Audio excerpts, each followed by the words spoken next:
everybody for coming tonight. First of all, a little bit about myself. Not everybody has met me before. My name is Eileen. I am the Associate Director of the Master Finance Beijing program that we have jointly with Renmin University of China. So here today we have the great chance to talk a little bit about career in finance. But before that, let me tell you a bit more about MFin Beijing. Okay, so some of you have done your research. You may have learned some about the program. The basic line is that the program is a joint program with Renmin University in China, and it was approved by the Ministry of Education in China, 教育部, in 2013. So just in case some people don't know what Ministry of Education in China is,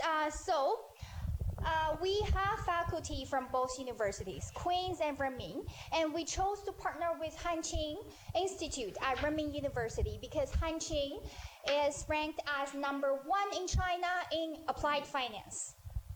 So students who have finished the program will earn a Master Finance degree from Queen's University, and they will also receive a completion certificate from Renmin University. And because of the MOE approval that our graduates can easily get a certificate of their Queen's degree with MOE very easily after graduation. And today we also have a couple of our program alumni who graduated earlier this year, like a week ago.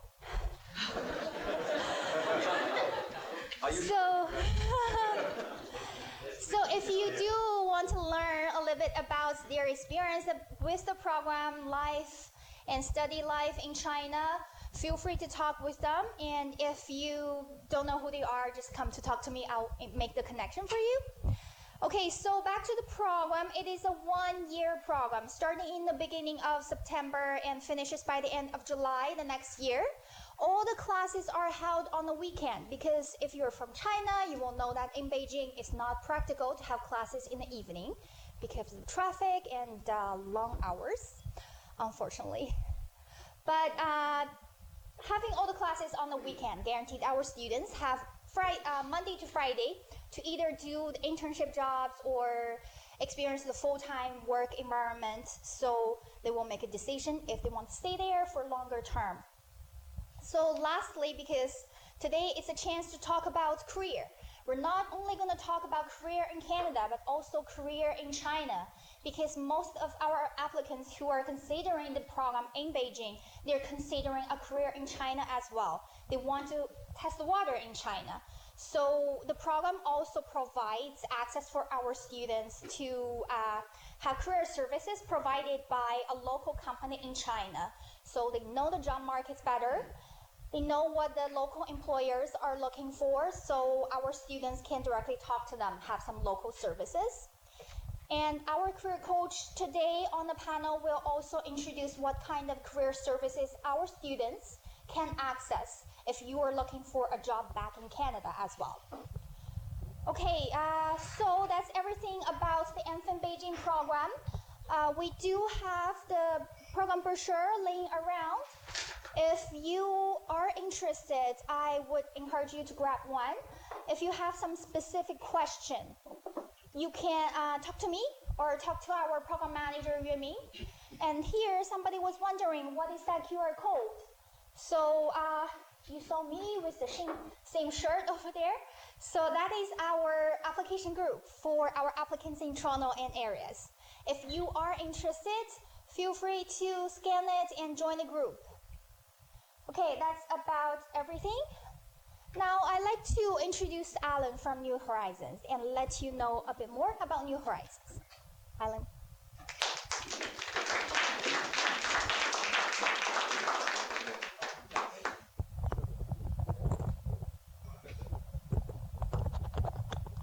Okay, good evening, everyone. Thank you for coming, especially during, actually it's a Friday night.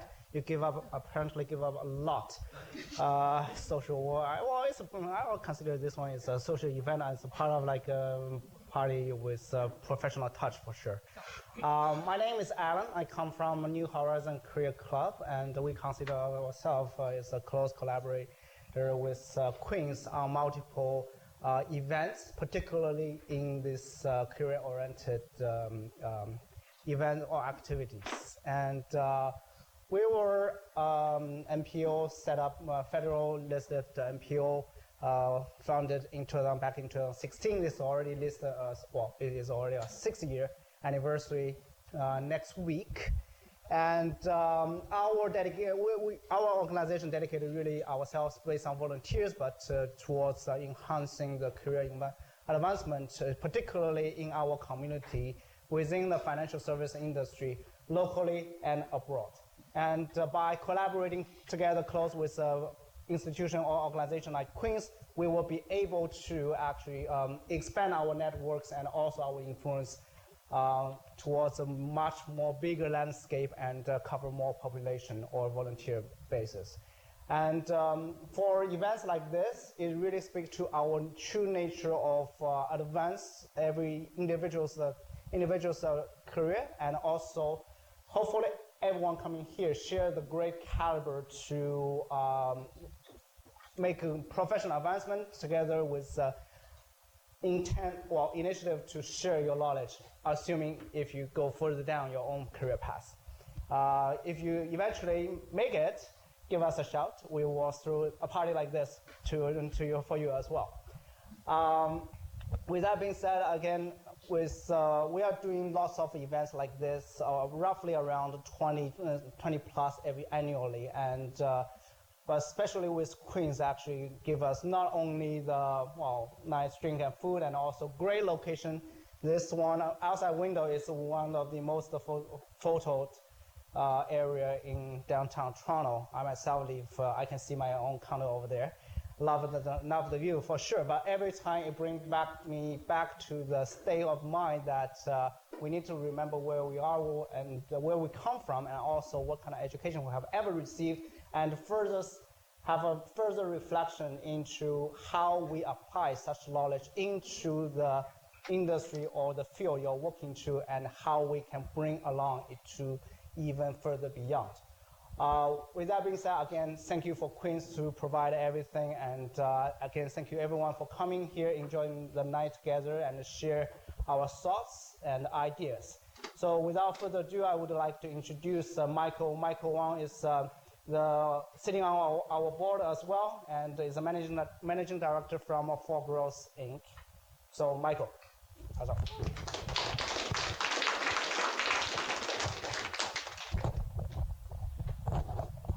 Thank you, Alan. Thank you very much. Hi, everyone. My name is Michael. I am a Queen's alumni as well. I graduated from Queen's full-time MBA program many years ago. I'm not going to tell you which year that was. You can, but you can tell that from my gray hair. It always be an honor, come back to Queen's. And I remember when I first came to Toronto, start working on Bay Street. I walked by those towers. You see Ivy has an office somewhere beside the Exchange Tower, and you see Rockman's logo all over the place. I mean, as a Queen's grad, I was thinking, where is our, back then we didn't call ourselves Smiths. We're very, elegant in the school, so QSB, Queen's School of Business. I've never seen our logo. So that's something we've always been missing for many years. And now we're very excited to see Queen's finally opened such a beautiful facility in the heart of downtown Toronto, and we have amazing colleagues here. I miss you guys because you were not here when I was studying at Queen's. Anyway, so tonight I think I hope this session will be very helpful and informative for you. If you are interested in exploring your vision and knowledge about what is financial industry and career opportunities, what is the horizon for you, whether you are current students or you are a graduate, right, you're working in the industry, or you are somebody interested in joining the financial industry, okay? So I will just cut from here, and I'm gonna introduce our guest speaker or panelist for tonight. And first of all, we introduce Paulina. Paulina is the Senior Manager of Career Advisory Services at Queen's University, and she runs the program's career services for this facility in Toronto. So if you have any questions, you can write it down and save that for later Q&A session. We will pass that to Paulina. So Paulina, you can maybe come here.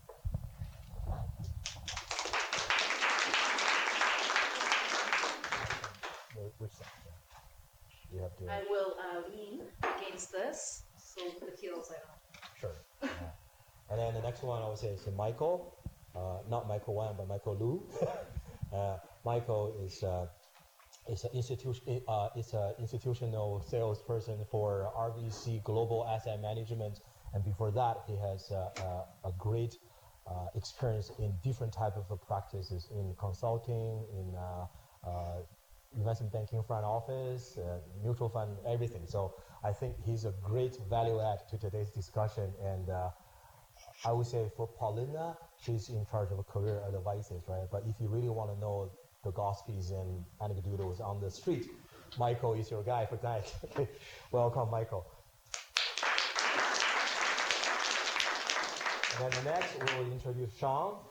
And Sean is the one Eileen just mentioned, just graduated about a week ago, or maybe not yet.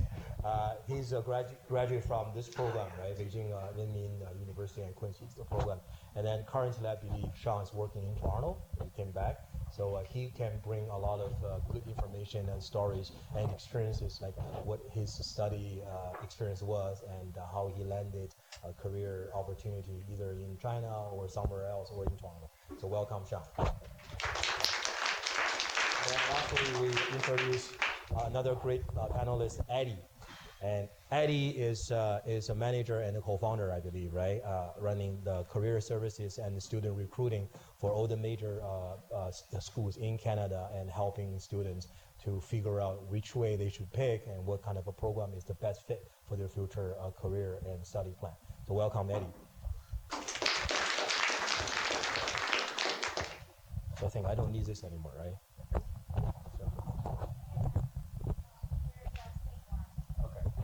Using them until we run out of battery. I talk a lot.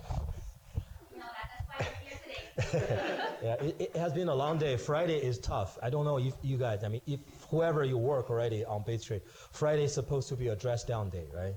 And then you look the panel, right? None of them actually dressed down. Dress down. Yeah, good try, Mike. So anyway, so today is a Friday. It's a very long day, but I think we're gonna start from Paulina, okay? So I want you to introduce, maybe talk a little bit about what do you do on every day and what make you feel excited about your job and what keep you up in the night.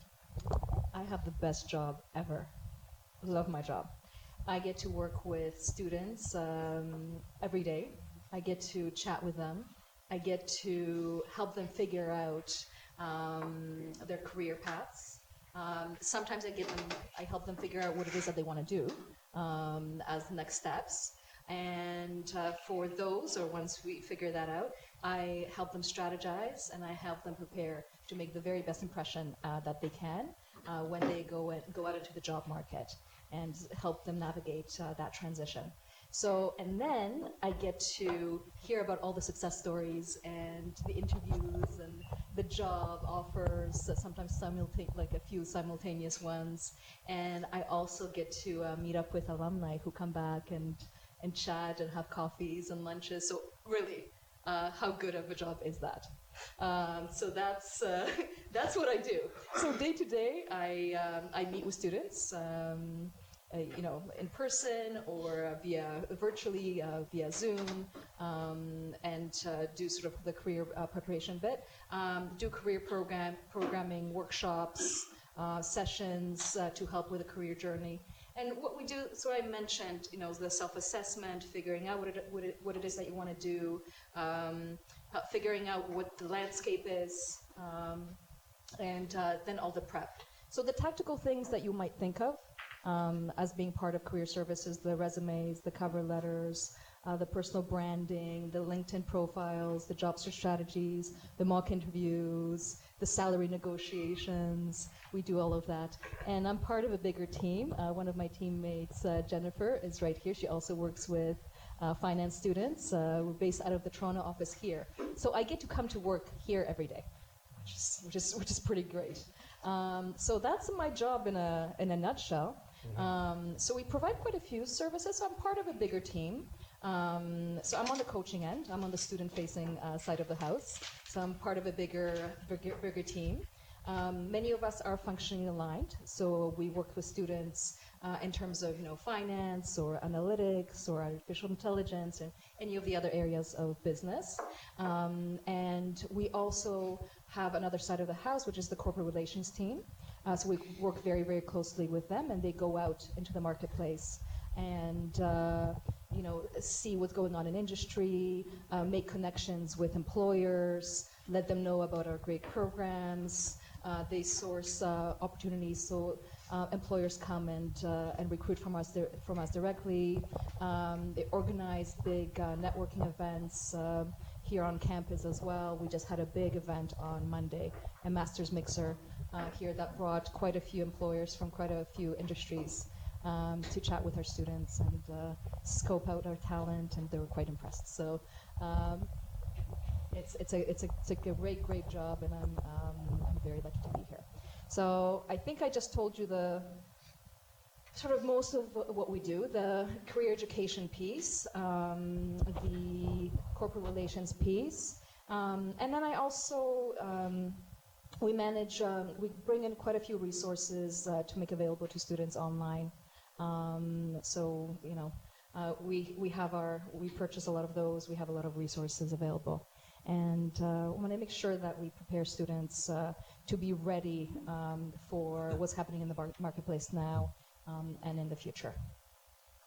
Wow, sounds great. That's very, very impressive, and I think that's for me, if I imagine myself no longer, I'm not Michael Wang today in 2019, I'm a Michael Wang back many years ago, I would be very thrilled to see, okay, I'm applying for a school for a master program, not only because I can, take back home the curriculum, my degree, but there's an office, like career advisor, like you, and do this much coverage, right? Not only because, most of the on-campus career service centers will tailor your resume and help you mock interview and give you a little bit of advices, but not that. I mean, the scale, the coverage you cover, that sounds like very, very helpful. And what do you see?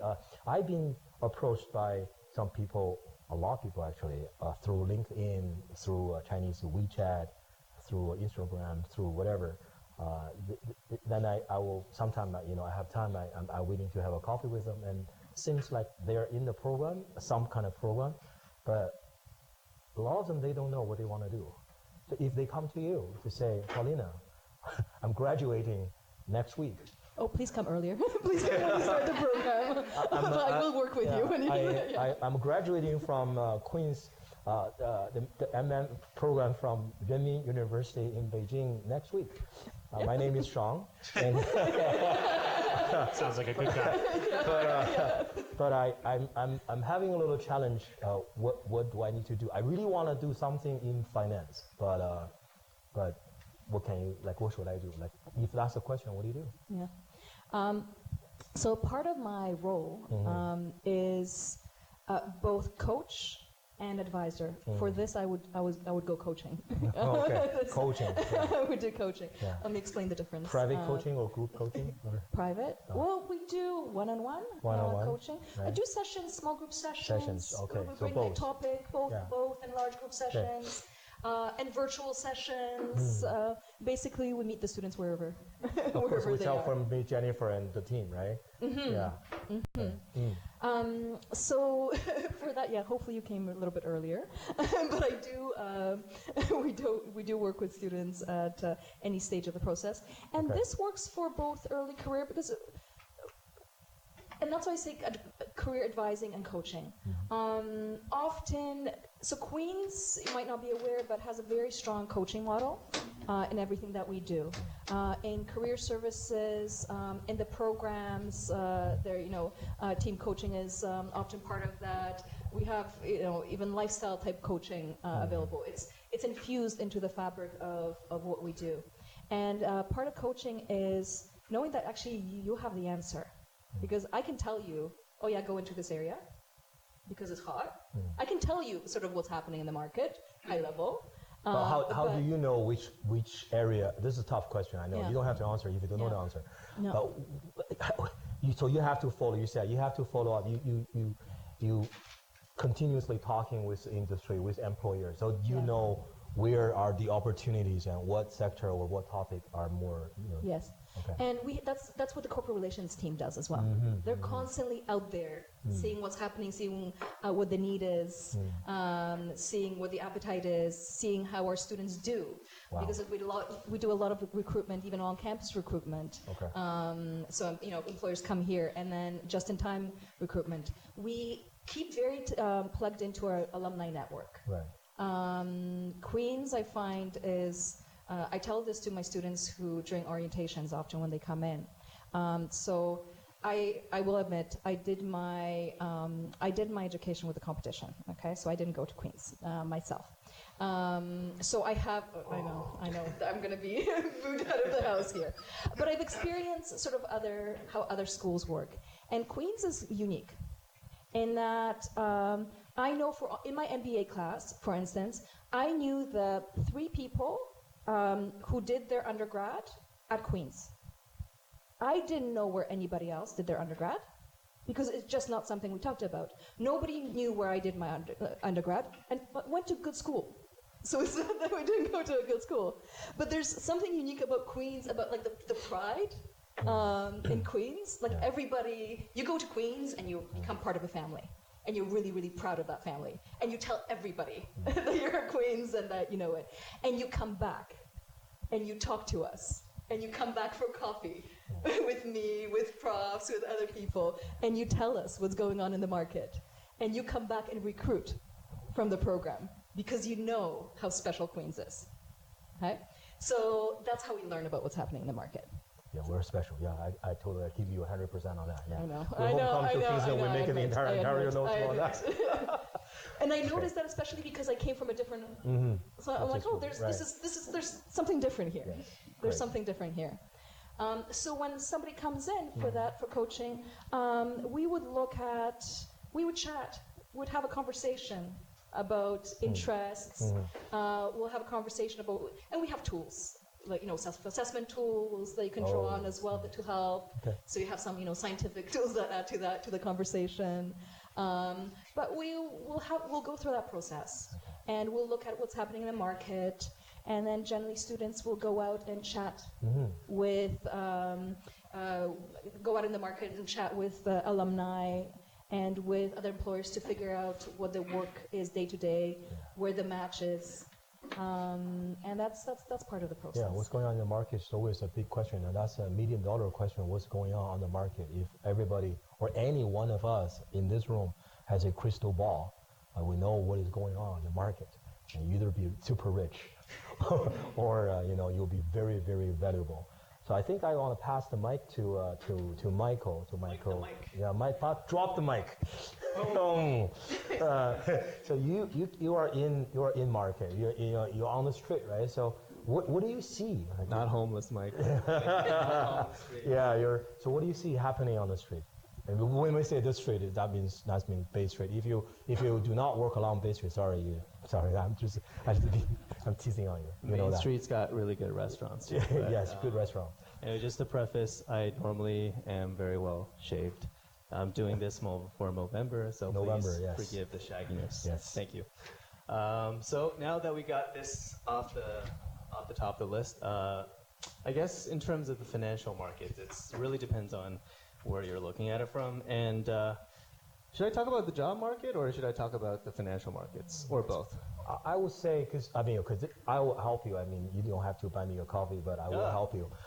Because Michael came from a background. I don't think you went to a business school per se, right? Thinking about it. Yeah, you're thinking about it. Thinking about Queens. Yeah. Hey. Good try, Mike. Yeah, by the way, I told you he's a salesperson, right? he sell asset management services. Anyway, I think given your background, you are not particularly the traditional, conventional. You have to go to a business school, get a bachelor in commerce, and then you do something else, and then you go to a bank, right?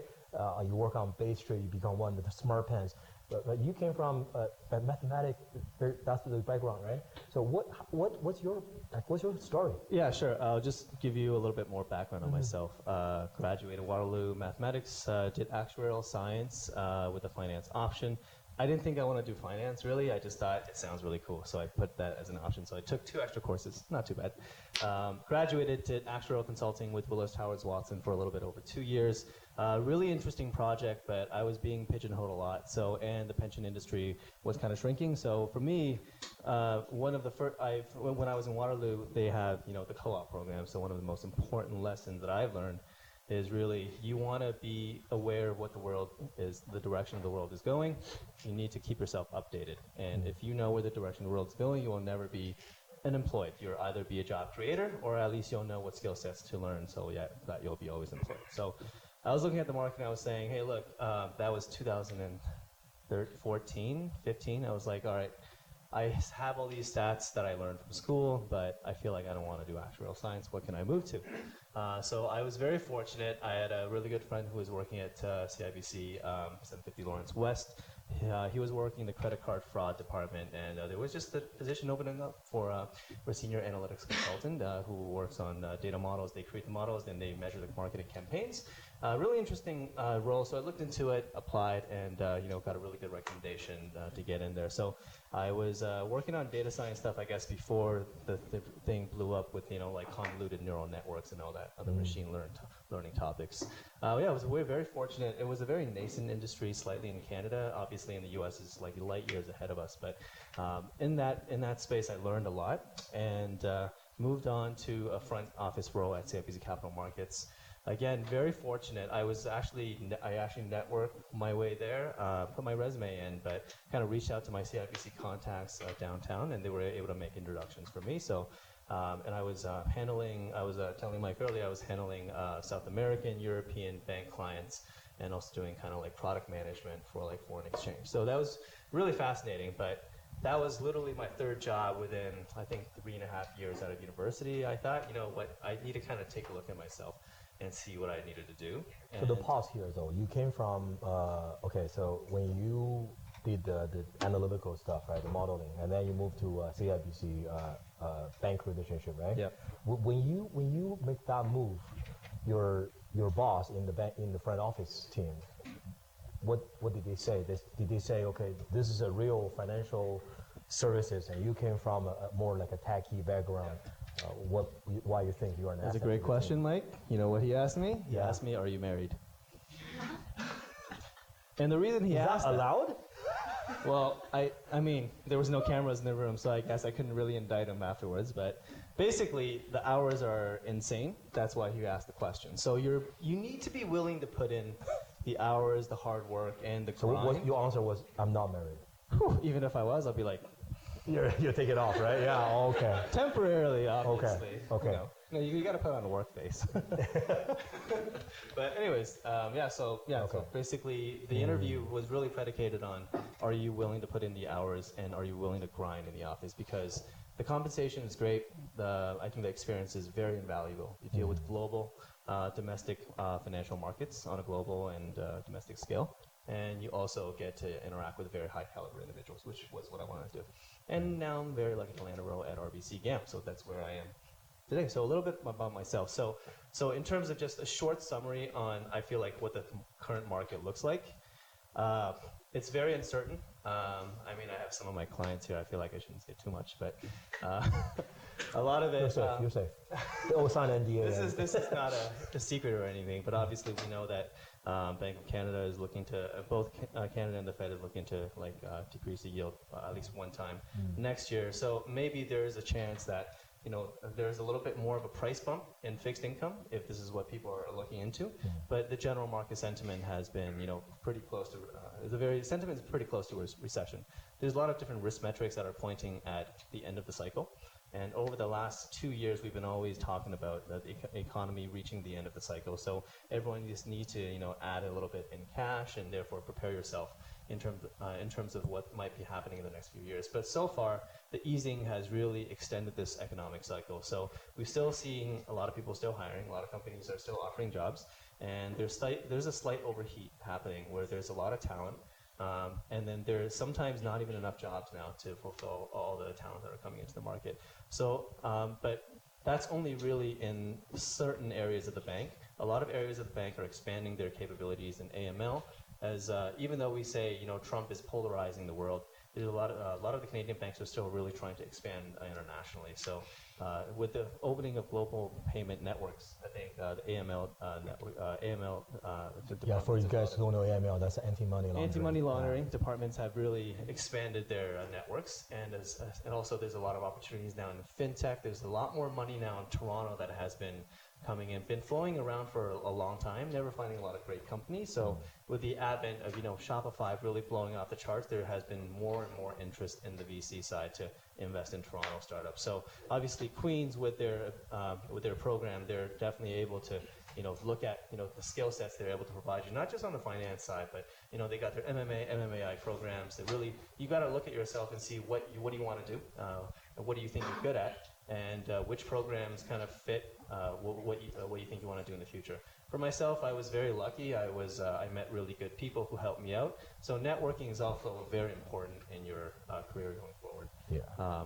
I know this a little bit of a Very long-winded valuable. Yeah, answer, very but valuable. Yeah, fair enough. You know, you got to be very smart, and then you network a lot. You look at a good program to join in, and then you don't get married.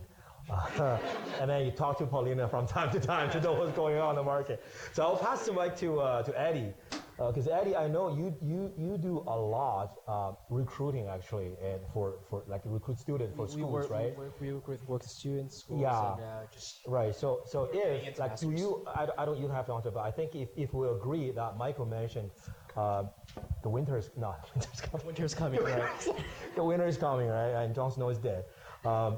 And back. But what do you think? That might be a perfect timing. Maybe would you agree that for a lot of people, you know, they haven't decided what they want to do. Maybe this is the timing time for them to consider apply for a master program or somewhere. I mean, for master program, What's your view? yeah, definitely. I mean, like before we want to get into master program, there's always a cost associated Right. with getting your master's, because you know, it's not just the financial cost, more so the opportunity cost, because you know, for a 1 or 2 year master program, you could be on your way, you know, in the bank, escalating in departments. You could be, you know, in the VC. You could be anywhere. You could be making that money. And why I think it's a very good time for right now to get your master's degree is because the opportunity cost is getting lower and lower, unfortunately due to recession. Now, I'm sure in the banks you guys talk a lot about, you know, recession and all these different you know, things pointing into the recession coming in. It's not a question whether or not a recession is coming, it's when the recession will be hitting. And if you look at, you know, all the triggers or the historical patterns, the chaos that's been in the financial industry, you know, from the chaos in 1998 to the financial crisis that we all know too well about in 2008 until now, you know, there's been a pattern, but it's not just the pattern in time, but more so the pattern in, you know, the overnight lending rate, the you know, the Fed's interfering with the lending. For example, you know, in the I think it's September 2019, which is not too long ago, the Fed's the overnight lending rate for a while pumped up to 10%, which was crazy. And the you know, when the overnight lending rate it pumps up, that means banks are not lending money to one another because due to, you know, liquidity reason, due to the fear of not getting the money back, and the Fed had to pump money into the system in order to get it running. Just to, you know, give you an idea how much money they put in, in 2008 when Bear Stearns when they got into trouble, the Fed put in about $700 billion. In 2019, which is a few weeks ago, in September, they pumped in, on average, $50 to $75 billion per week per day for a consecutive month. That adds up to about $1.4 trillion in money just from the Fed, and that means there's big trouble, and you know, many are expecting the recession to hit sometimes, you know, during 2020, 2021. You know, it could be sooner, it could be later. And you know, as someone who works with a lot of students who are going into finance and who are even after graduating from a program in finance, trying to get into the job market. The reality is the job market or the finance market in Canada and the United States may not be the flight to safety this time when it comes to financial crisis. So I think it's very important to also look into diversifying your career paths, your career options, not just only betting everything on the American, the Canadian financial market, but also look at places, like China, where they have a much more stronger, or a more export-oriented economy. Because when, let's say if there is a currency crisis or something, then the safest bet would then to be, of course, gold. Gold's always on the top of the list, but also currencies with more economies backing, with more exporting backing to it. And that's why also I think the FM Beijing program is great, because it gives you an opportunity to integrate the North American economy, the financial sector, with the Chinese ones, just to diversify your overall career paths a little bit.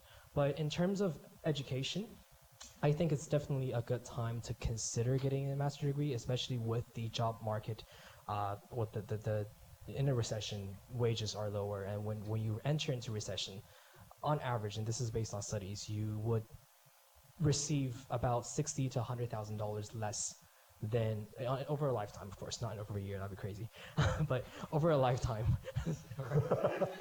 $60,000 to $100,000 less salary than your peers going into in a non-recession area, which means if you look at the other hand, if you educate yourself, you prepare yourself for the post-recession job market through obtaining higher education during recession, that would minimize your opportunity costs and maximize your gain later on. So I think, I don't know if it's the best time, but I think it's definitely a good time to consider expanding or enriching your academia, your academic backgrounds, and pursuing higher education. Yeah. Okay, I think that's a fair enough statement, and it's very. I think I believe some people in this room tonight hear that into their heart. It's something to consider. I think since you mentioned the winter's coming. Oh, I mentioned that. You mentioned that. Sorry. Winter is here. And the winter's here. Not yet. Right? And then the North America, or maybe Great Britain, the market will slow down to a certain degree. And then you think diversify in a more globalized vision in terms of career opportunities and everything might be a good option. And Sean, you went to China, right? Yes, I did. So you studied in Beijing. Yeah. Under this program, and then maybe this is time for you to tell about something outside of Canada, outside of the USA. What did you study? What made you to choose this program, and what did you see or learn in Beijing, and what do you think about the market or financial market on the other side of the earth? Definitely, cool. So actually, so my name is Sean. I did the MFin Beijing program, and I graduated this past week, I guess, or a week ago. But I was back since midsummer, and I guess I chose the program almost for the exact same reason why you just asked. Why did I join the program? So it's like here in Toronto. I grew up in Niagara. I went to school in Niagara. My life up to when I was 22, 23 was always around Niagara, and so I thought got to do something a little bit different, go somewhere far off, have an experience. But also, everybody here is talking about very doom and gloom. I work at a hedge fund. This is the best time. I love this. Volatility's back. Markets are going to correct a bit. This is a great period of time, I think. But diversification is definitely a very important thing. And it's not only an investment thing. It's a life thing. So when I'm sitting in Niagara and I'm looking at my peers, my colleagues from Brock University, where I did my undergrad, we all had very similar backgrounds, and we're all trying to break into the same industry. So when I'm going to an interview, they're like, okay, great, you had a decent average, you've got your co-op experiences, and maybe you worked for a year or two. But if you want to make a big move into finance, you have to be somewhat differentiated. And so for me, that meant step out of my little bubble here in Niagara and Ontario, and try something different. Because when I look across the room here, my competition is international students that can probably speak 2, 3, 4 languages. They lived in 2, 3, 4 countries. And if I'm coming to the interview with basically like, I don't know, like experience on a farm in Niagara. Like it's cool, but it's not going to get me very far. You didn't tell me you own a farm in Niagara. It's not as exciting, yeah. Right. And so I ended up choosing this. Before I did the master's degree, I ended up going to Beijing in 2015 to do in my last year, my undergrad, to study Mandarin. And so I lived there for 3 months. I'd never been outside of North America really, and I was like, you know what, I'm going to do something crazy. I lived with this little old lady in Beijing. She couldn't speak any English, and I couldn't speak any Mandarin. Downloaded WeChat, and we basically would like communicate through WeChat. So I would be like, wow. hello, what are we having for dinner? And then she would get it, and she would translate it, and then respond to me, and then I would translate it. And that's how I started learning Mandarin. But that sort of opened up like this. I got back to Toronto after that summer, and people were like, wait, you did what? Like, why would you go to China? That's like pretty cool. And then an interview doesn't become like, oh, like what's your GPA and what's your co-op experience? It's like, that's pretty cool. Like you lived in China for 3 months and you couldn't speak any Chinese. That's like a really interesting experience. And then we end up talking about that.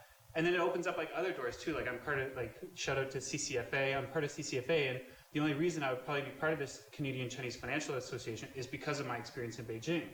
And so it sort of gives me like these doors of like opening up totally different routes and all, like, yeah, different, I guess, career paths or different friendships, but it's because I sort of diversified myself outside of doing what everybody else is doing. So then I got back from that first initial summer, went back again, and I did an investment banking internship in Beijing. And then I was like, I got to stay here for a year because the market is just so undeveloped in China, which is not a good thing, not a bad thing, but there's so many opportunities.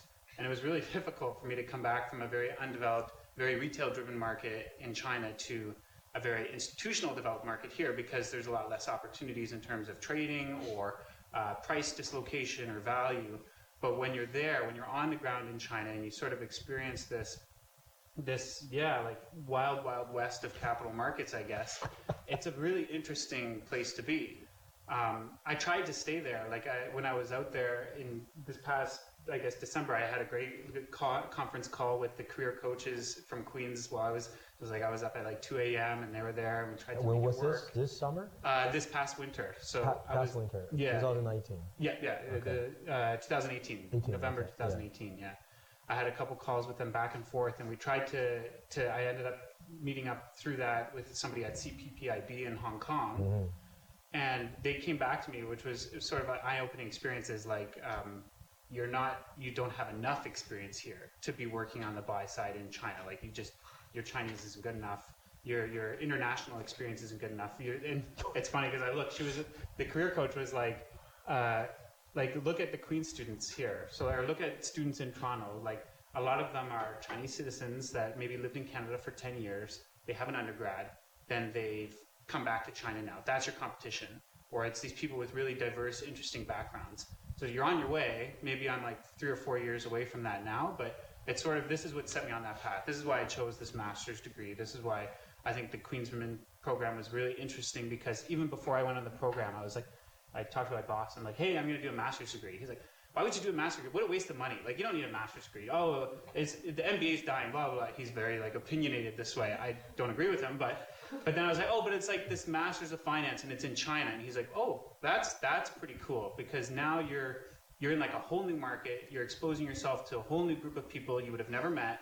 You're diversifying your background, and no longer am I going to talk to you about, like, I don't know, if I'm interviewing you, I'm not going to be like, you know, build me a DCF model or like tell me about some.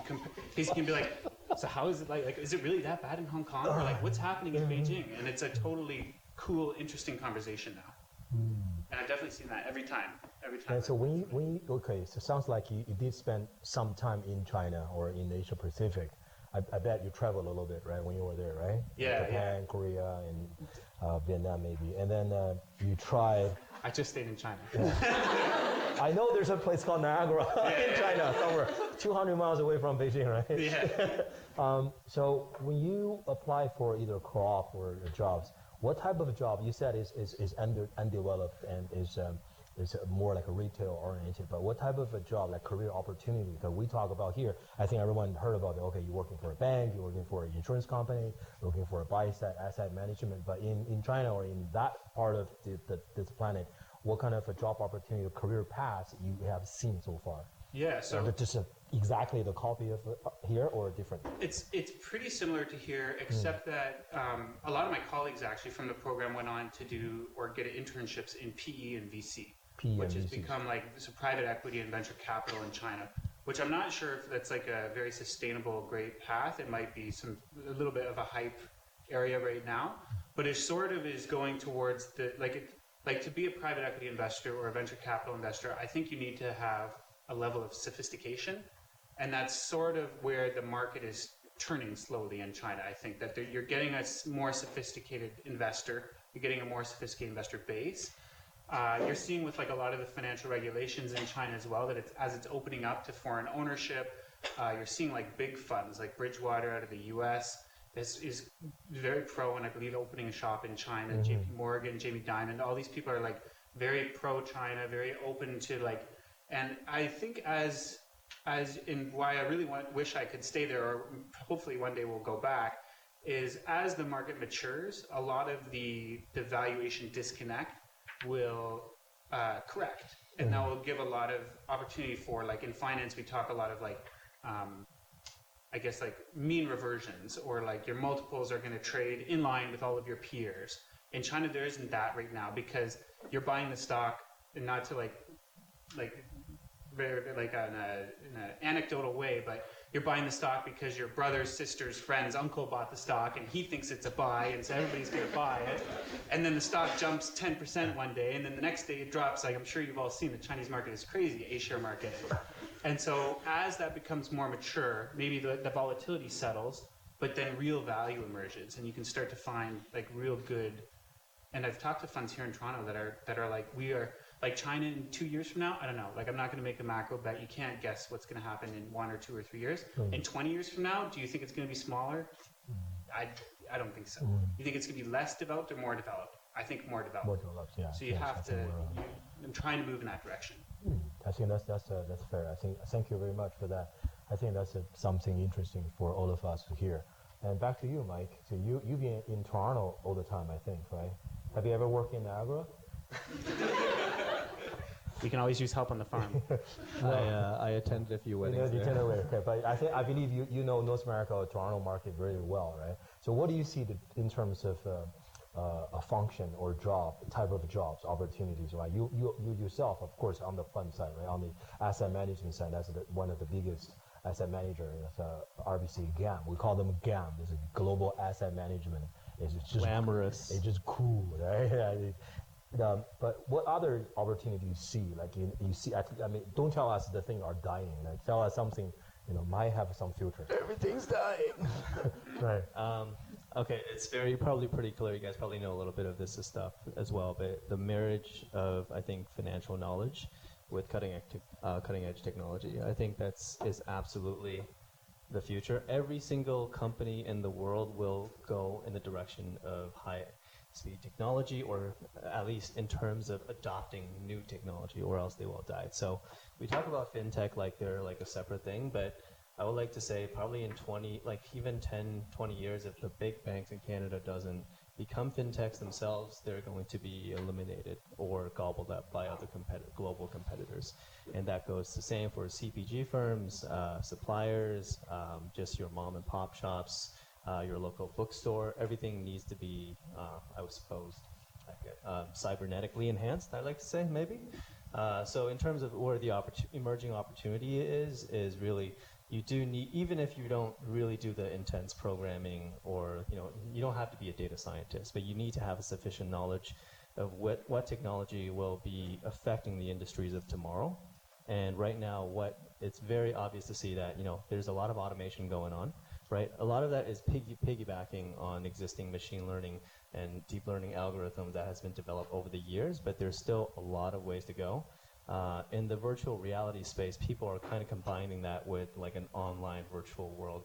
And people, I know Facebook, Google, they've recently, Facebook is getting into the payments industry. So is Google as well. And so is Amazon, right? All of these supposed FANG stocks or tech firms, they're getting into industries that people didn't think they were going to get into. And Amazon started off as a bookshop.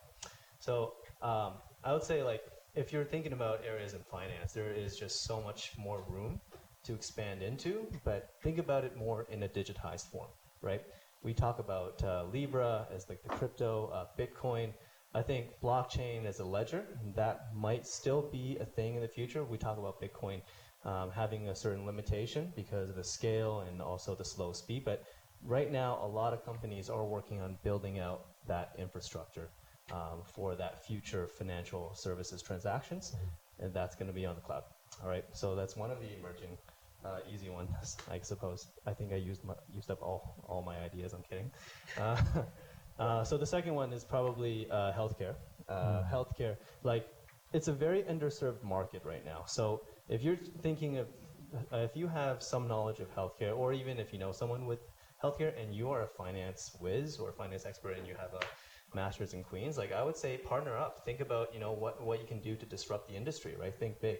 A lot of the systems, at least in Ontario and Canada, they're extremely antiquated. So is the US, but like I think Sean mentioned before, extremely big opportunities in Asia, Southeast Asia, not maybe Singapore, because Singapore is like an authoritarian government, but a lot of areas like Thailand, Malaysia, there are very innovative entrepreneurs doing amazing things there. In terms of like how do you bring the healthcare to people? Do you really need doctors? Can you just solve problems? If they have access to Wi-Fi, are they able to solve their healthcare problem right there on the spot?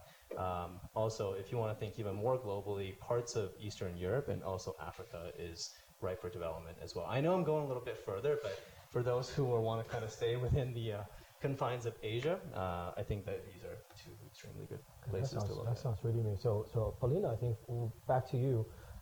My takeaway from Mike's last statement is the financial industry has been changing significantly. It has been switched from the old style. You have to be a commerce accountant sort of thing. That's the only way you get into the financial industry. But actually now it's like it's ideal. You have a tech background, right? And from math or physical science, computer science, especially Waterloo. And then, so you from school perspective, do you see a lot of students applying for programs, and they actually came from that part of the academia background? Coming from finance into the... No, they apply for Queens, for example. They want to study management or business, but they actually, the undergrad was computer science. Absolutely.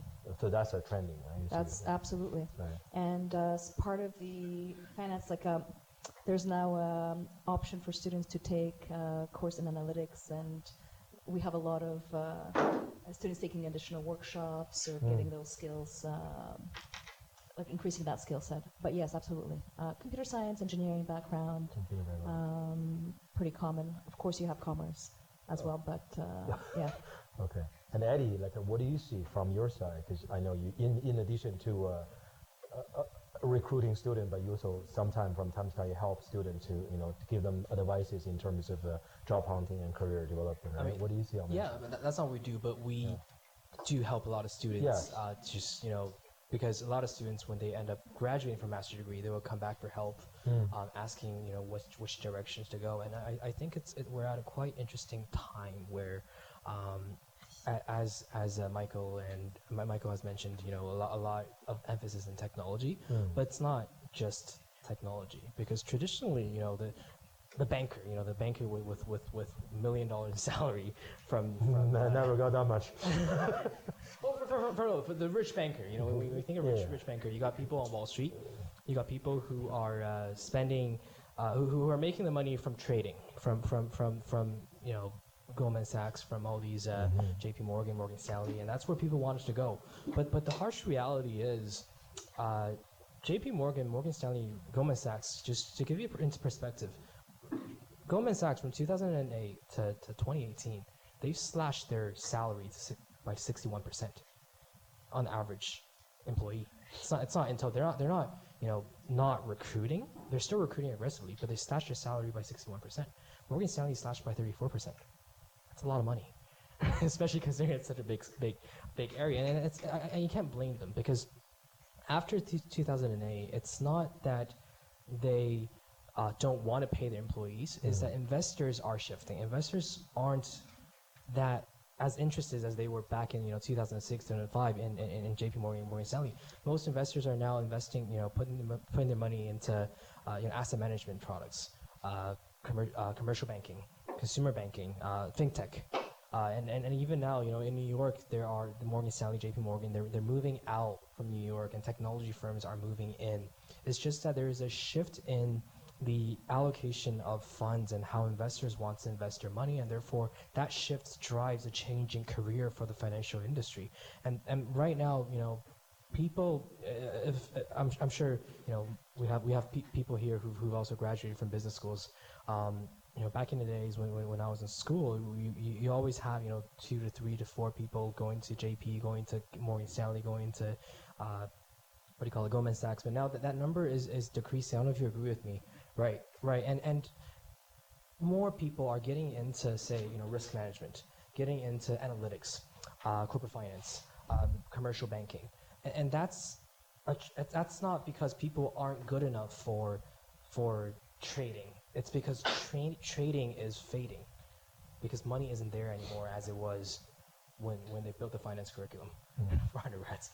So the curriculum is changing, especially undergraduate curriculum, and technology is changing the world, and so should people change. People should change according to the demand of the financial industry, which is going to technology, as you guys all have agreed on, which is getting into commercial banking, getting into that asset management, AML, anti-money laundering is a big area. So the trends that I see right now is people graduating with capital market focus are having a little bit of a harder time to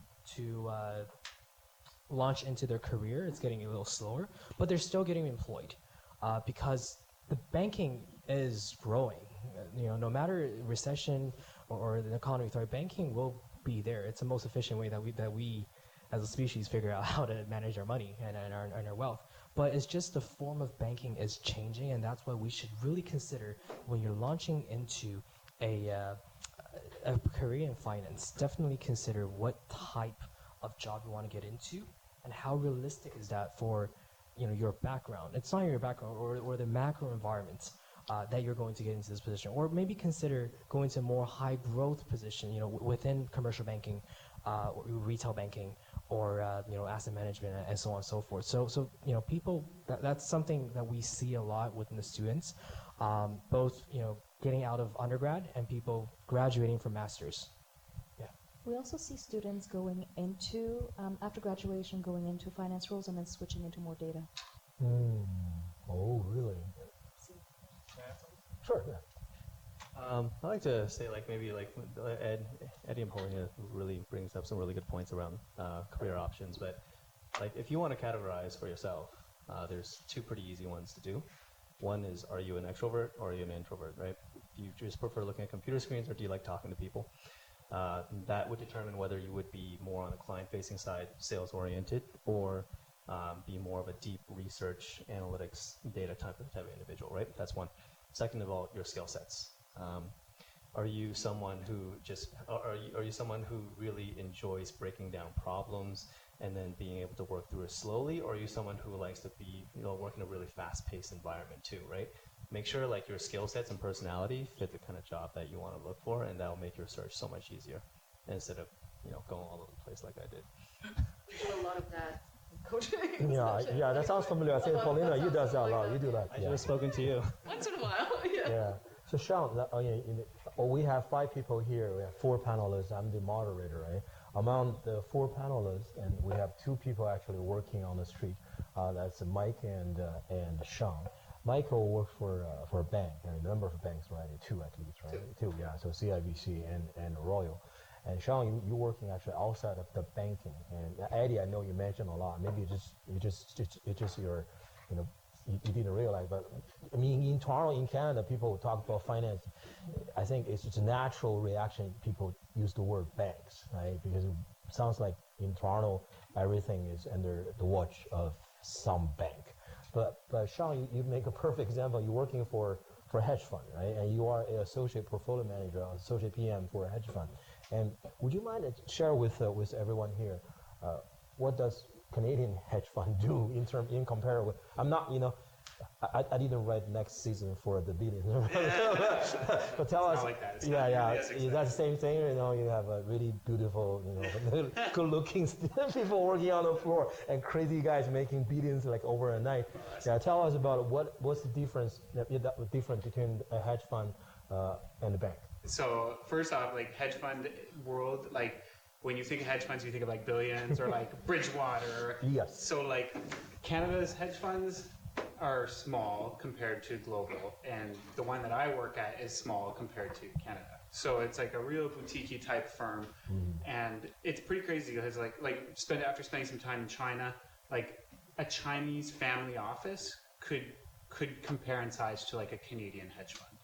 So it's pretty crazy in terms of like scale and size. Like if you're managing a couple $1 billion here in Canada, it's like, whoa, like that's big. And like some families are managing that in Asia. So it's pretty crazy. But like in terms of what we do, and it's actually really interesting that everybody is talking about tech because it's become like a really important thing. Like you were mentioning like how the trade is kind of dying, like trading is dying. Like it's a difficult industry, and it's become a more like a shrinking industry in terms of like brokers aren't making commissions as much as they used to be, and a lot of it has gotten automated, and there's a lot of like smart managed ETFs or robo advising or zero or like smart beta type products. From my perspective and from my point of view, it actually opens up an opportunity for people that are understanding. Like you have to understand the tech that you're going to try to fight against. Like our firm, we're stock pickers. Like what we like to do is we like to go out front of a Paradigm, will pitch us like a cool stock or something, and we'll do like some really cool, like we'll analyze it, and if we like it, we'll buy it, and we'll have an oversized position, and that's how we generate our return. What you can use though, like when it comes to technology and smart managed ETFs and stuff, is you understanding how those products are driving the market can uncover a lot of opportunities as well. And what I believe, in my own opinion, is that a lot of technology and finance is good, but there's also some technology and finance that's driving a lot of complacency, where people are investing in ETFs and like, I don't know, like just for me, like I would never buy something that I don't know exactly what I'm buying. But when you're buying an ETF that has a basket of 1,000 stocks, you're buying a lot of things that you probably don't even know you're buying. And that drags markets around. Like when I buy one stock, if I have $1 million and I buy one stock, I can maybe move that one stock price. But when Vanguard is coming in and buying $100 million worth of an ETF or readjusting their ETFs, it can really distort what's happening in the market. And so if you understand how those products move markets, you can sort of trade around them, or you can start to uncover like, hey, Vanguard ETF needed to sell their position of this because it's not matching that ETF structure anymore. Not a bad stock, not a bad idea. Great entry point for somebody that wants to invest in that position, stock. right?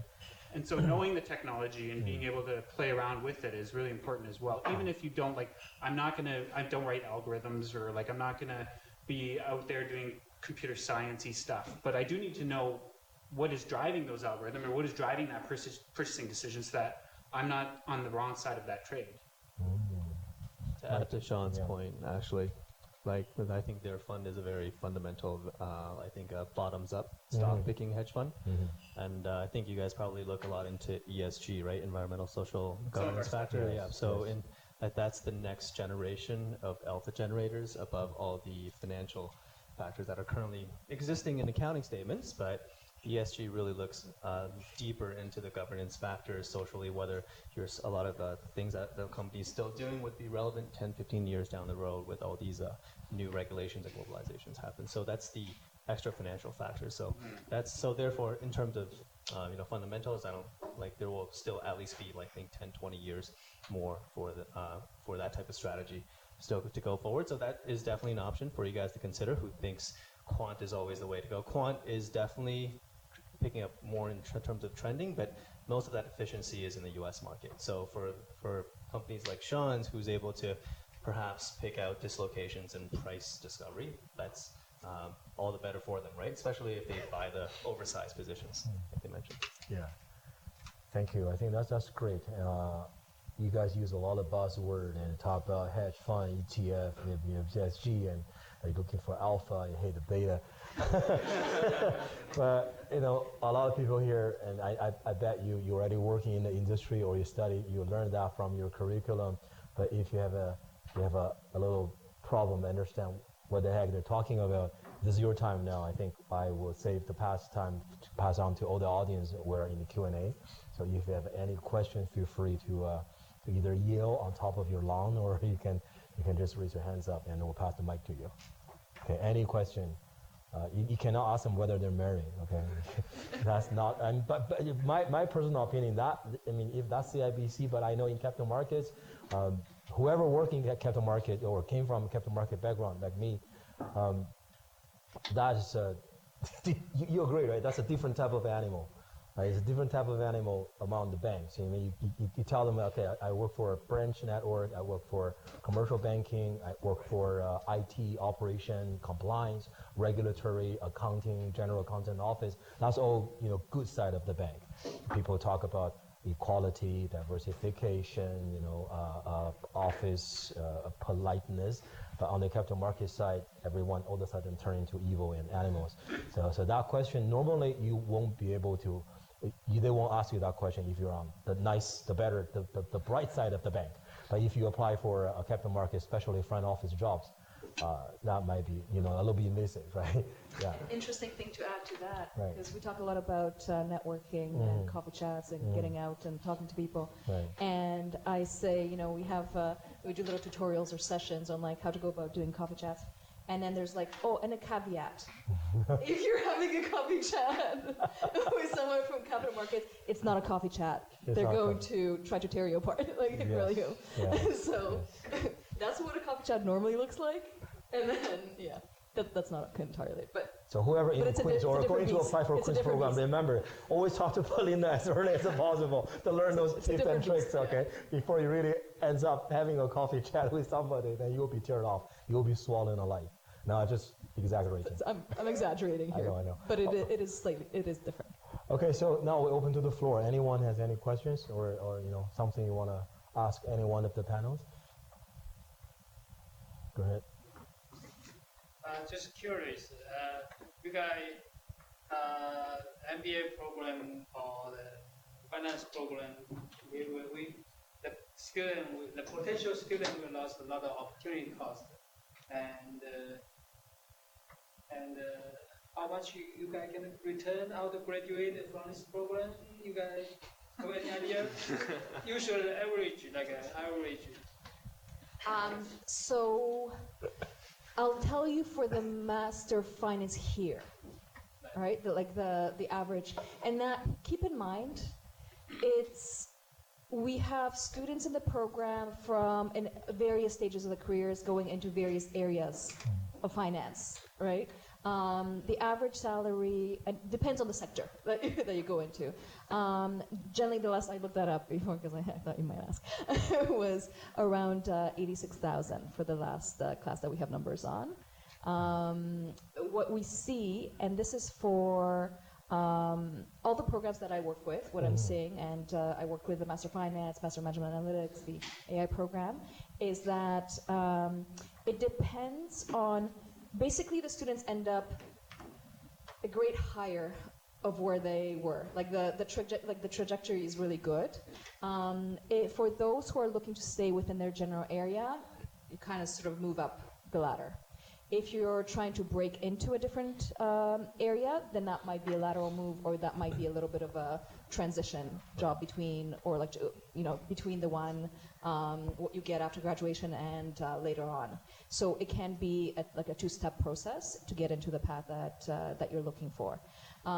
We looked at sort of alumni, and again, over a couple years. So sometimes the first job out is not the ideal job, but we see the second and third, it's like that.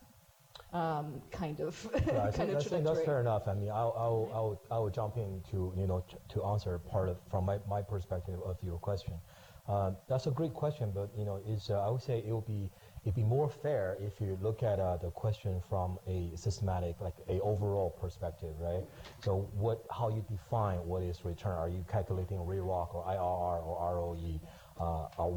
What time period looking at, right? Yeah. If I invest a hedge fund or I invest in a private equity, I'm calculating 3, 5, 7 years, right? Yeah. And then you counting on a hard dollar value Are you counting the social capital value? You are part of the alumni network, right? Exactly. Everything. I think is a overall picture. That's something. And it's an opportunity to pivot into an area that you're really truly interested in. Right. Okay. I just want to add on to that. There's because- not much better than having education, or it shows the potential employers. There's a reason they see this on your resume, and like, yeah, of course you're ready to pivot. I'm going to meet with you. I'm going to it opens doors. Right. Yeah, just adding on to what she said, you know, when you mentioned the costs associated with the diving into a master program, and especially if we look at master program, I think you were talking about the Master Beijing program. They do open up the weekdays for you to work and to also advance your careers, and I'm sure you would tell them more about this than I could, but yeah, there are a lot of programs. I think you don't have to do a full time. You're either executive program or you do that part time. Right? Weekend you can still keep your job or something. It depends on what you currently do, and if you currently, is not working in a highly paid job, so I would say your opportunity cost will be very much different from you are already an investment banker, you make about $250,000 base per year, and then you drop it, you go to a program, and then you hope you can double your salary. That's a whole different scenario. So that's just I would say. Sean, what do you want to say? I approached it like really proactive and just like straightforward. I wanted to do a master's degree. I didn't know if I wanted to do an MBA or a master's of finance, but I had an undergrad in business already, a business finance undergrad. And if I did an MBA, I would want to do it in finance. I think there's probably a lot of overlap doing a business degree in finance and then an MBA in finance. The master's of finance, 1 year, 11 months. I got to do it in China, so I'm saving in Canadian, paying in RMB. It's a great exchange. It's like the way I'm Hedge fund. This guy is natural. and there's a lot of social capital with it as well. So I got a Queen's master's degree done in 11 months. It was probably in line with other master's degrees around Canada, but that RMB expense difference makes a lot. Yeah. And it's only on the weekends. So during the week I could do whatever I like. If I wanted to do an internship, or you could almost depending on how conservative you are, you can almost come out break even. If you get a decent internship throughout the year, if you're working in Beijing, if you've got some decent savings, you can come out almost break even. I think the Master of Finance Beijing program is one of the cheapest Master of Finance program there is in the business schools, because I mean, at least on the international side, I think, Eileen, correct me if I'm wrong, I think it's $299.99 RMB? Yeah, 298. 298, sorry, inflation. Wow. 298. Okay. For details, you guys can take it offline. For details, but what I'm saying, I think I got the point. Yeah. Right, and what I'm saying is, on to Kalina's point, there's just so much more marketing in the market, so much more networking opportunities you have both in Beijing and here. Yeah. I think one thing we keep in mind, if we're talking about explore your career in finance, right? Finance is, I think this industry has a feature, and it involves a lot of human interaction, right? So get into I would say a master program does help you a lot in terms of access you into a certain social circle and create your social capital, and that will be very handy when you need it, right? And it's not just the technical skills that you learn. It is the social capital. You do learn how to negotiate salaries. Not just negotiate salaries, but the softer side of the house that actually helps progress, right? That's why we're seeing the fast progression. Yes. Because you can navigate the workplace better. You think you got what you? That's a good answer. I think it's a long answer, but I hope you got something helpful. I don't understand this number, 86. That's good. Yeah. And plus something. Yeah. Okay, so I think you have a question. Yeah, go ahead. So this is about women in capital markets or women in finance. So as we see on the panel today, most speakers are guys. So I just want to know, what do you guys see as successful as a woman in finance from people around you? Who want to pick that one? So I'll take it quick because from a small firm, usually it's completely, you don't see it at all. It's there's no diversity or gender type quotas. And yet our firm there's 5 people, 2 of them were female, the one just left because she got a better job in finance. Great for her. But like, I saw the headline is the best job already. Like, No, she no, got no. even a better one. no, and so I think like like from a, yeah, like I think there's always opportunities, and like I think like from like employers' perspectives, even in a small, like you would think that it would be more aggressive or more not equal, but like my boss is like, and like my boss's friends are all very much like, if you make us money, you'll make us money. Like, we don't care if you're a girl, a guy, if you're 50, if you're 20, like this is the job. And like and it's because it's maybe a little bit more like that, people feel more intimidated or not like that they can't approach it. But if like from my perspective or whatever, I tell all of my friends like, just do it, like go and do it. Don't be nervous. Don't think about like, oh, but what if this or but what if that? Like people are pretty, or at least more and more open in my perspective in the small boutique-ish kind of world that it still works. Like it's not that big of a, or it's not, it's getting less. Yeah. And There's supports place. It's a strong community of women. So there are a lot of programs with women supporting women in the space as well. And I worked with, obviously with the students, a lot of the female students that come from other countries. And so even if you're looking at staying here, that come from other countries, they find it like a gentle, a fairly gentler place, like in capital markets here than in their home countries from their perspective. Like I don't know, but yeah. So Mike, I think you got something to say. It's on. Okay. So RBC GAM, we bigger firms, right? So TD, BMO, I think the bigger banks, or even in general, bigger firms will definitely look to that, to filling up not just the quotas because they need to, but also because they recognize that, you know, having, I think McKinsey came out with a study that if you have at least 30% representation on the board of directors or in senior management, the firm tend to run on average, I think 15 to 20% better in terms of ROE over, I think, 3-5 year periods, right? So, so I think we've, at least at RBC GAN, we've taken a very proactive approach in terms of filling in filling in more roles with females. So on the desk, when I first came in, I think there was 4 female inside wholesalers who went on mat leave, right? And of the ones they replaced, 3 was male because they were working in more of a junior capacity, so they promoted them.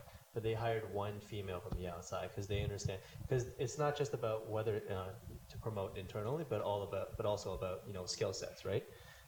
And in terms of the senior manager roles and the external wholesalers as well, we've seen an uptick in terms of just recognition. So Dagmar, one of our head of fixed income and currency, was named Canada's 100 top most powerful women. And recently, I think there were 3 RBC women that was also named to the on the global status for the top, I think, global 100 powerful women as well. So I think bigger firms would definitely look more kindly towards women in finance in general. Now, if that's what you're worried about, this is a direction you could definitely look into. But I would say, I'll take this offline for anyone who wants to learn a little bit more. There's specific traits. I would like to say that there's still certain areas where it's slightly more male-dominated, but I think if you have certain traits and skills, I think you can definitely stand out, because soft power will definitely get you to a lot of places where hard skills can. Yeah, I think that's fair enough, and I like to contribute my input as well. I think overall, finance market is one of the industry like more or so profit driven, right? So when you looking for a career, looking for a job, I think I would recommend, you know, normally you keep in your mind what can you bring to the firm, right? What can you do for them, for your employer? You know, as Sean said, if you can make money, you can find an alpha, and then you're the man or you're the girl, right? It doesn't matter your LGBTQ, you know, whatever pronoun you want to announce yourself.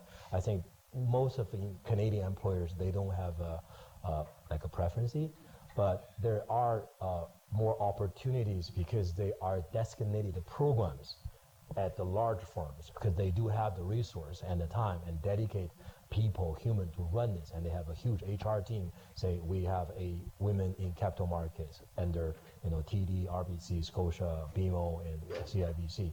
But for smaller firms, you know, everyone is multitasking, so that is not nobody has a mandate to do that. But when they interview you, they will be more focused on what can you deliver, right? What value can you add? So I would say in Toronto market, as a female,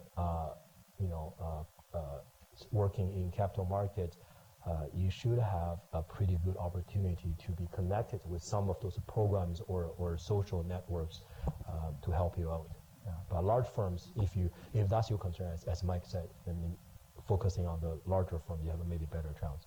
Right? All big banks, capital markets, has their women in capital markets. Because there's a woman in capital market in Toronto, right? Most of the banks, they have sponsors. I think when I was at Royal, Janet Fukakusa, that was RBC CFO back then, and she was one of the sponsors, and Patty Sugar from corporate banking, and she was there as well. Yeah. That answer your question? Okay, so don't worry about it. That was a tough question. Yeah. Okay. Yes. So a few questions for Michael. Few questions? No, I mean. Okay, that's your turn. So just a bit of background about myself. I have an undergrad in finance specialist from UMT. Still, after graduate, I've been working at Scotiabank and CIBC in the branch level as a personal advisor. A lot of us graduated from school and we chose to go to the retail banking side because it's easier to get in. But after a few years working in the branch level, we feel like it's not in the real finance market. We want to get into the capital market, or like I heard a lot of friends working in the equity research or like hedge fund, like VC or private equity. I still maintain my interest about that. And is it still too late for me to jump out of my box and move to a different industry?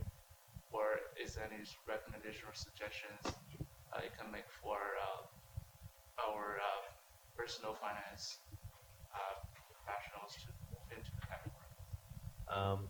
Thank you for your question.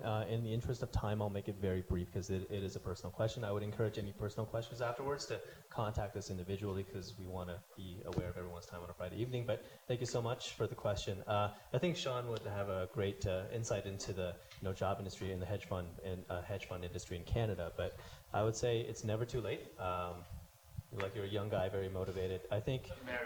Married. That's too late. Sorry. That's too bad. Next question. That's too bad. Yeah. There's no married man in Capital Market Club. No. Actually, so it depends on really what you want to do. There's obviously different measures that you can do. One of the most important things that you should leverage right now if you're in a retail branch network is that you probably have some downtime from time to time. Use this opportunity to network with people that is within your own bank, as well as you meet interesting people probably from a day-to-day basis. Use that as an opportunity to train yourself on certain things, right?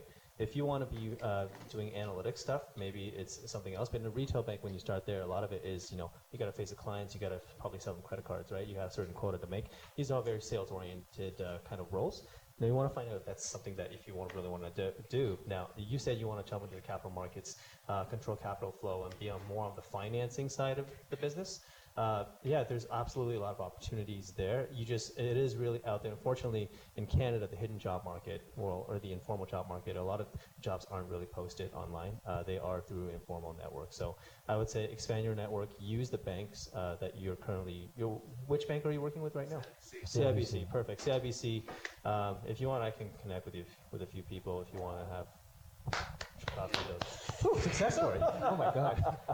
I just want to quickly add like two things. Differentiate yourself, because everybody, there's going to be a lot of people like that, and it's not like you can't get in, it's just you got to be different. Don't give up. So I applied to 57 jobs before I got two offers, and the one actually fell through. And be different. Show up, call people. Nobody calls people anymore. The only reason I got my job was because I actually went into the office with a resume and a pitch book, and I was like, I believe you've invested in this company, and I think it's a bad investment, and here's why. And my boss was like, who the hell are you? Do you have a meeting with me? And I'm like, no. And he's like, okay, thanks for coming, bye. And then he called me that night, and he was like, that's actually pretty cool. There's nobody does that. You see a resume every day. They get 1,000 emails every day. You have to stick out. That's the only way you'll get in on, especially in a small team. They won't put together a fancy job post and put it on LinkedIn. They're going to be like, oh, my friend's buddy's hiring somebody, so I'll refer you. Yeah. That's how you get in. Show up and meet these people, because it would be impossible to get in through online applications for small firms. I really, I think, thank you so much, Sean. I think I echo that strongly. If you're talking